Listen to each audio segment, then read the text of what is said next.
दुनिया के नक्शे में एक ऐसी जगह है जहाँ लहरें सिर्फ पानी की नहीं बल्कि तनाव की उठ रही हैं। हम बात करने वाले हैं दुनिया के खतरनाक समुद्री रास्तों में से एक साउथ चाइना सी के बारे में। क्या एक नई जंग की टेंशन की शुरुआत है या एक नए बैटल की शुरुआत? पिछले कुछ महीने से हालात बिगड़ते गए हैं दोस्त। फिलीपींस चीन के समुद्री जंगी जहाज बार बार सामने आ रहे हैं। 11 अगस्त 2025 को कारगोरुलुंग सुल के पास चीन के कोस्ट गार्ड और वॉरशिप एक फिलीपींसी नाव का पीछा करते हुए आपस में टकरा गए। दोस्तों, ये वीडियो फिलीपींस ने दुनिया के सामने जारी किया है और सीधा कह दिया है ये चीन का खतरनाक और आक्रामक रवैया है। इससे पहले भी कई बार पानी की। तो दोस्तों, सवाल ये आता है कि इस जगह इतना टेंशन का माहौल आखिर क्यों बना हुआ है? इसमें 3 सबसे इम्पोर्टेंट कारण है। इसमें से पहला है ट्रेड रूट। दुनिया का 1/3 समुद्री व्यापार इस रास्ते से गुजरता है। दोस्तों, इसका मतलब है अगर इस जगह पर किसी का भी कब्जा होता है या फिर किसी का दबदबा होता है तो दुनिया के 1/3 समुद्री व्यापार पर उसका दबदबा यानी उसका कंट्रोल होगा। दोस्तों, कंट्रोल से मेरा मतलब ये है कि कौन सा देश यहाँ से गुजरेगा, कौन सा देश यहाँ से नहीं गुजर सकता है, या फिर अगर गुजरेगा तो उसे कितना टैक्स अदा करना पड़ेगा, ये सब कुछ वो तय करेगा। दोस्तों, ट्रेड रूट के बाद दूसरा सबसे बड़ा महत्वपूर्ण कारण है कि ऑयल। और दोस्तों, इस रीजन में ऑयल और गैस के बड़े भंडार होने की संभावनाएं हैं। और आपको पता ही है दोस्तों, जहाँ ऑयल होगा इसका मतलब पैसा होगा, और जैसा पैसा होगा वहाँ बड़ी ताकतें जरूर आएंगी। और तीसरा सबसे इम्पोर्टेंट कारण है फिशिंग जोन।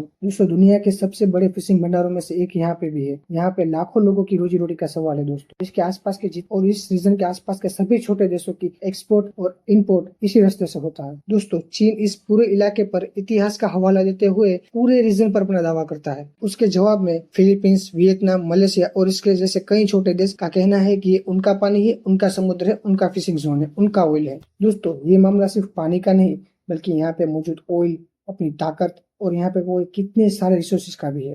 दोस्तों, ऐसा माहौल हो तो दुनिया की बाकी बड़ी ताकतें कैसे पीछे रह सकती हैं? अमेरिका ने भी अपने डिस्ट्रॉय शिप यानी वॉरशिप को यहाँ पे तैनात किया है। चीन का कहना है कि उसने यहाँ से इसे भगा दिया है।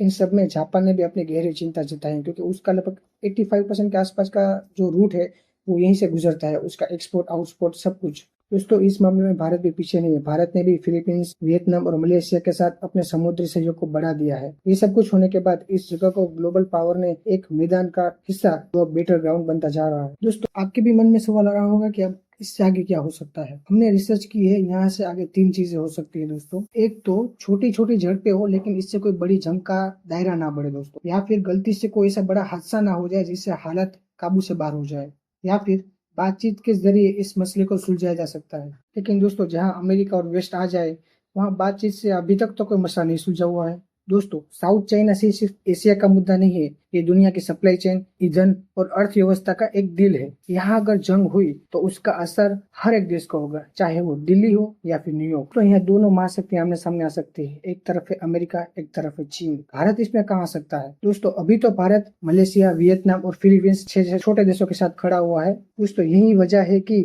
ये छोटा सा समुद्री इलाका दुनिया के सबसे बड़े जियोपॉलिटिकल फ्लैश पॉइंट में से एक बन गया है। दोस्तों, आपको क्या लगता है कि ये पूरा मामला बातचीत के जरिए सुलझ पाएगा या फिर एक बड़ी जंग हम सबका इंतजार कर रही है? दोस्तों, अगर यहाँ जंग हुई काफी देशों के एक्सपोर्ट और इंपोर्ट पर काफी गहरा असर पड़ेगा। इससे चीजें महंगी होगी और महंगाई का दर भी बढ़ेगा। दोस्तों, जियोपॉलिटिक्स की दुनिया में ऐसे काफी सारे हिस्से हैं जो है तो बहुत छोटे से लेकिन ग्लोबल सुपर पावर के लिए काफी बड़े इंपोर्टेंट साबित हो रहे हैं। दोस्तों, जियोपॉलिटिक्स के ऐसे गहरे काफी राज हमें सुलझाना बाकी है। जियोपॉलिटिक्स की हर अपडेट के लिए हमारे चैनल को सब्सक्राइब जरूर कीजिएगा और नेक्स्ट वीडियो किस टॉपिक पर चाहिए ये हमें कमेंट में बताइएगा।